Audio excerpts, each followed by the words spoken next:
వేదిక మీద ఉన్నటువంటి అనేక పెద్దలు, ఇక్కడికి విచ్చేసినటువంటి అశేష ప్రజానికానికి అందరూ కూడా మొట్టమొదటిగా నా హృదయపూర్వక నమస్కారం. ఈ భారతదేశంలో అనేక రాజకీయ పార్టీలు ఉంటాయి. ప్రతి రాజకీయ పార్టీ కూడా ప్లీనరీ సమావేశాలు ఏర్పాటు చేసుకుంటూ ఉంటారు. కానీ ప్లీనరీ సమావేశాలకి బస్సులు తరలించడం, రైళ్లు తరలించడం వేరే పార్టీలు చేసినా ఇందులో 10% కూడా సక్సెస్గా అనేటువంటి పరిస్థితులు మనం చూస్తాం. కానీ ఎటువంటి సహాయ సహకారాలు లేకుండా పవన్ కళ్యాణ్ గారి కోసం ఈ రాష్ట్రమే కాదు ఇతర రాష్ట్రాల నుంచి మీ సొంత ఖర్చులతోటి వచ్చినటువంటి ఈ జన సైన్యం ఏదన్నా ఉంది అంటే అది పవన్ కళ్యాణ్ గారి అధ్యక్షతలో ఉన్నటువంటి ఈ జనసేన పార్టీ ఒక్కదానికే దక్కుతుంది అనేటువంటి సందర్భంగా మీ అందరికి కూడా తెలియజేస్తా ఉన్నాను. ఈ మధ్య మనం చూసాం, ఉప ముఖ్యమంత్రి గారు జగన్మోహన్ రెడ్డి గారు పవన్ కళ్యాణ్ గారిని గురించి ఒక అనుచితమైనటువంటి వ్యాఖ్యలు చేశారు. ఒక కార్పొరేటర్ స్థాయితో పోల్చారు. జన సైన్యం ఇది పూర్తిగా ఖండిస్తూ ఉంది మిస్టర్ జగన్మోహన్ రెడ్డి గారు అని చెప్పి సందర్భంగా మీకు మనం చేస్తూ ఉన్నాం. మీ అందరికీ తెలుసు, మన దేశ ప్రధాని గారే పవన్ కళ్యాణ్ గారిని గురించి సాక్షాత్తు పార్లమెంటు సెంట్రల్ హాల్లో ఏ పవన్ నహీ హై ఆంధీ హై అన్నారు దేశ ప్రధాని గారు. ఆయన పవన్ కాదు ఒక తుఫాను అని చెప్పారు. ఈరోజు ఎన్డీఏకి, కూటమికి ఇటు రాష్ట్రంలో కానీ అటు దేశంలో కానీ ప్రభుత్వాలు ఏర్పడినాయి అంటే అది ఒక పవన్ కళ్యాణ్ గారి ద్వారానే ఏర్పడింది అనేటువంటి విషయం అటు ఢిల్లీ పెద్దలకు తెలుసు, దేశంలో ఉన్నటువంటి అనేక రాజకీయ నాయకులకు తెలుసు.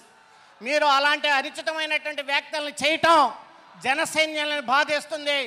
మీరు అలాంటి వ్యాఖ్యలు చేశారు కాబట్టి ఈరోజు మీకు 11 సీట్లకి మాత్రమే మిమ్మల్ని కూర్చోబెట్టారు. ఆ 11 సీట్లకి ఏం చెప్పారో తెలుసా అర్థం? నీవు పులివెందులకి ఎక్కువ, కడపకి తక్కువ అనేటువంటి విషయాన్ని మీకు ప్రజలు చెప్పారనేటువంటి విషయాన్ని సందర్భంగా మీకు మనం చేస్తూ ఉన్నాను.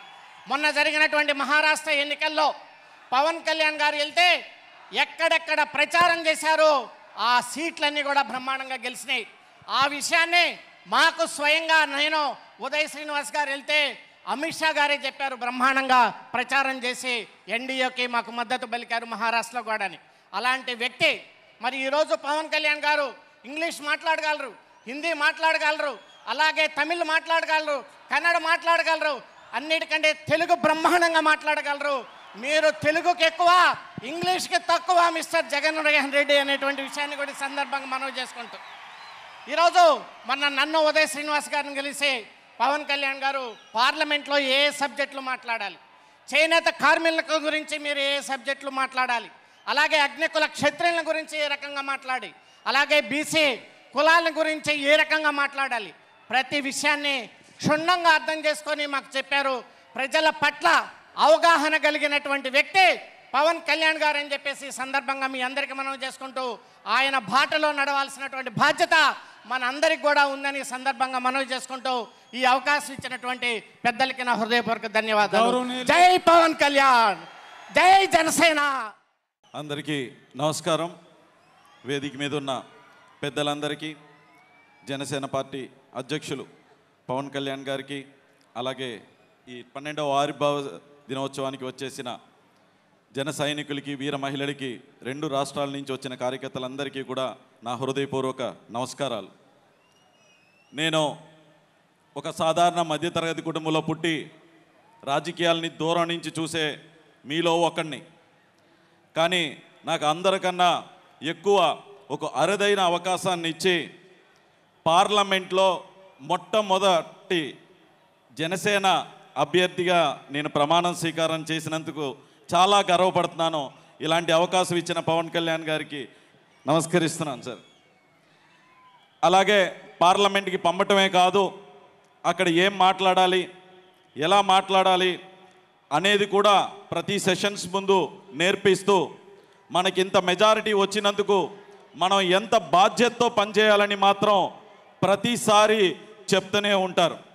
అలాగే గత ప్రభుత్వంలో జల్ జీవన్ మిషన్ని మొత్తం అంతా 16,000 కోట్లు కేటాయిస్తే అందులో 2,000 కోట్లు మాత్రమే అలా ఇలా వాడి వదిలేస్తే దాన్ని మన అధినేత పవన్ కళ్యాణ్ గారు స్వయాన ఆయనే బయలుదేరి వచ్చి నరేంద్ర మోడీ గారిని అడిగి జలశక్తి మంత్రిని కూడా కలిసి, సార్ ఈ స్కీమ్ని, అయిపోతున్న స్కీమ్ని ఎక్స్టెండ్ చేయండి అని చెప్పి, మన వల్ల, పవన్ కళ్యాణ్ గారి వల్ల, మన డిప్యూటీ సీఎం గారి వల్ల దేశం అంతా స్కీమ్ని ఎక్స్టెండ్ చేసి, నరేంద్ర మోడీ గారు రాష్ట్రానికి కాదు దేశానికి అందరికీ కూడా ఎక్స్టెండ్ చేస్తున్నాను అని చెప్పి, మన వల్ల దేశం అంతా కూడా లబ్ధి పొందేలాగా ఆయన చేశారు. నేను కూడా మీకులాగే మన సార్ స్పీచ్ కోసమే వెయిట్ చేస్తున్నాను. సో దానికోసం ఎక్కువసేపు మాట్లాడకుండా ఇప్పటం స్టేజ్ మీద మన అధినేతను చూశాను. ఒక వేటకెళ్తున్న సింహంలా కనిపించారు. ఈరోజు స్టేజ్ మీదకి వస్తున్నప్పుడు చూశాను, గుంట నక్కల్ని వేటాడేసిన సింహంలాగా వచ్చి ఆ ముఖంలో ఒక చిన్న చిరునవ్వు, అదే గంభీరం అలాగే ఉంది. మీరు ఒక్కసారి క్లోజప్లో కనుక చూస్తే అది క్లియర్ కట్గా ఒక సింహం గుంట నక్కల్ని వేటాడేసి వచ్చిన, రాష్ట్రాన్ని ఇబ్బంది పెడుతున్న గుంట నక్కల్ని వేటాడేసి వచ్చిన ఒక సింహంలాగా ఉంటారు. సార్ ఎప్పుడూ కూడా మీ వెంటే ఉంటాం, మీరు చెప్పిందే చేస్తాం, మీరు అప్పచెప్పిన బాధ్యతల్ని తప్పక పాటిస్తూ ఈ అవకాశాన్ని ఇచ్చిన మీకు హృదయపూర్వక నమస్కారాలు చెప్తూ సెలవు తీసుకుంటున్నాను. ధన్యవాదాలు.